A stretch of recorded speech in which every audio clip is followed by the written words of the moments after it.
ito ay rated SPG. Striktong patnubay at gabay ng magulang ang kailangan. Maaaring may masiselang tema, lengguwahe, karahasan, sexual, horror o droga na hindi angkop sa mga bata.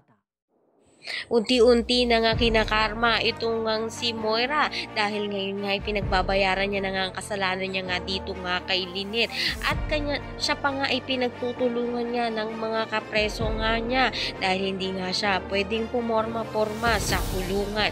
Kaya naman tinagaya sa utak niya na kinakailangan siya na gumawa ng paraan upang makalaya na sa kulungan at babalikan niya nga itong si Lynette at si Annalyn. Hinarap na nga rin siya nito ni Lynette at sinabi niya nga dito na hindi na nga muli pang makakapanakit itong si Moira sa pamilya nga niya at mabubulok na nga ito sa kulungan. Galit na galit naman itong si Moira at sinabi niya dito na kapag nakalabas nga siya ay maghanda na si Lynette dahil magaganti siya.